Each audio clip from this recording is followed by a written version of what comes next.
For years, women have not been able to take center stage in the world of comedy. Currently, only one late-night TV comedy show has a female host. None of the most popular comedy tours of 2025 feature a woman stand-up, and only 17 of the 50 most popular comedy influencers are women. Sophomore TV film major Michaela Plunkett, who has amassed 39.8 thousand followers on TikTok for her comedy, said she noticed a difference in how boys' comedy was treated growing up compared to hers. But then I was talking to boys and like we were making jokes, but then the boys were never really scolded as much. And I feel as if over the years, and that kind of got to me. And there was a period of time where I really struggled to be myself and to be like outward with my comedy and just speaking because of that almost like pressure to not be too much. Whereas boys, I feel like it never is too much. Many other women on campus choose to get their start in comedy by joining the small, student-led improv group Dramatically Incorrect Comedy Club.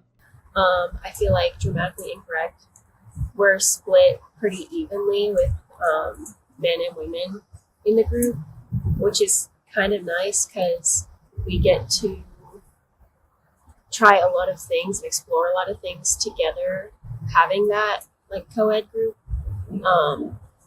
And we treat each other as equals, which is really nice. I do think just in theater in general, being a woman in the comedy, there are some stigmas like women aren't as successful, or that they can't do as well as a man in like comedic roles or just in the comedy club. But I think that in Dramatically Incorrect, we do a good job of like breaking that stereotype. Because like, I think that me and the other girls in the group are just as good as the guys in the group. And we all recognize that. And we're not in competition with one another either. We're like together as like a family and a cohesive group. I think the expectation is to be both pretty and funny. It does matter how you look sometimes, and more consistently funny because people are watching to see when you might flop rather than if you flop. I had worked in improv in high school a little bit just because I did theater in school as well, but I don't think that I've delved necessarily into comedy. And I know that a lot of people in DI at least were like, oh, we love like Whose Line Is It and Impractical Jokers and things like that. And those were kind of things that I was familiar with, like Impractical Jokers specifically. Like I think I picked up a lot of things from that, which is also interesting because it's just four men doing things randomly, and it's like, is there, like, I've never seen that from a group of women, like on TV, a group of women doing comedy when I think about it.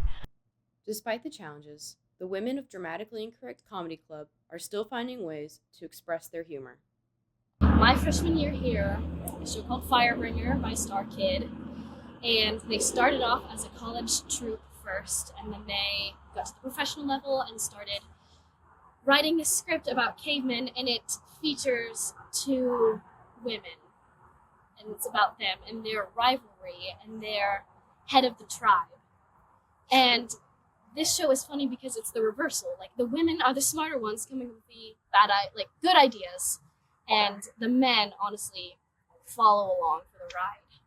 That was the most eye-opening, and it was really great because for the first time I was really getting encouraged for something that I didn't necessarily know I could do. So then I joined the improv team. I have learned to kind of stop letting other people's opinions of my humor specifically affect how I create comedy, because I also have this mentality that embarrassment is kind of fake. Like, it's all a mental game of like, well, if I did it, how am I going to be embarrassed about it?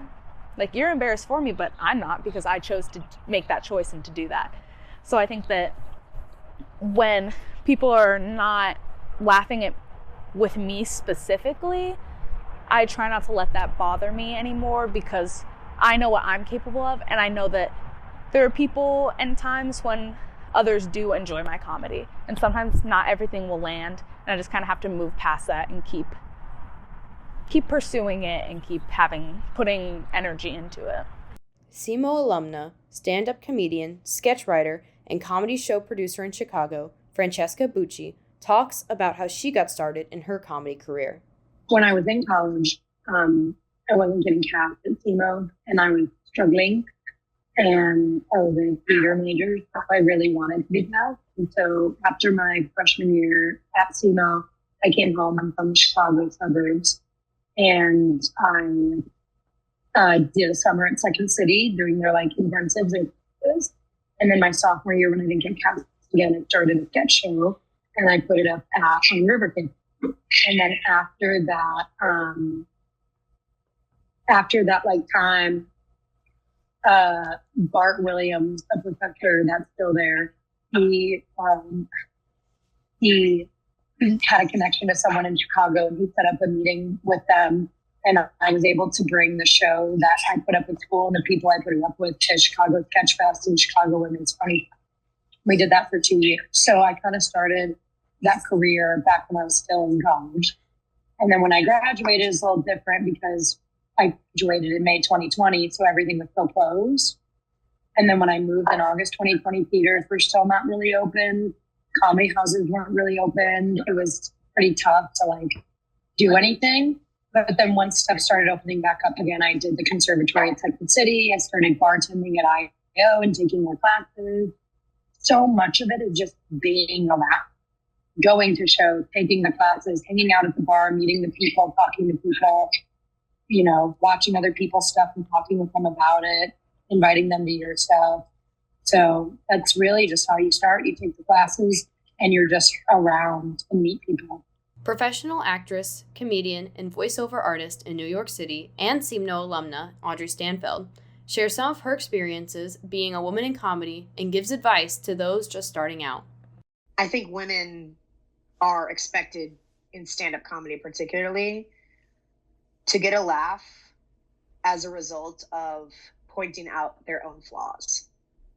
And I don't love that I feel like we're at a place where that still happens. I feel like sometimes men, at least like straight men on stage, can point out other people's flaws and get a lot of laughs, like, oh, I'm in on that too, brother. Whereas women have to point out their own flaws to get more laughs, because we all, at the end of the day, I think still like to laugh at a woman when it's at her expense, which sucks. So I think if you have an idea and you're, you know, college age, just out of graduating college, or just like starting to get your career started, a young woman in comedy, I think like in terms of social media, all bets are off. If you feel like you want people to see something and you care enough about it, even if it's a short-lived thing, I say put it up. But just know that you are going to be subject to comments from strangers. Just try to understand and wrap your head around the fact that their comments don't matter. Like, their opinions about you, they don't matter, especially when you're starting out, because people, like I said, bringing it back to, you know, what I just said, like, obviously if you're in a Broadway show and the New York Times writes a review of your play and it's like not the best, maybe you could pay attention to like the critics. But if it's like some random person on like a TikTok comment of something that you love to put out there, just try not to read into it too much and try not to let it like pull you down. I think people like to pull people down because they feel small themselves, and it makes this some kind of gratification thing. People like to pull other people down because they're unfulfilled. And I think if you can remember that going into putting yourself in a public space, it will help you rise above any negative feedback a little bit better. At least it did for me.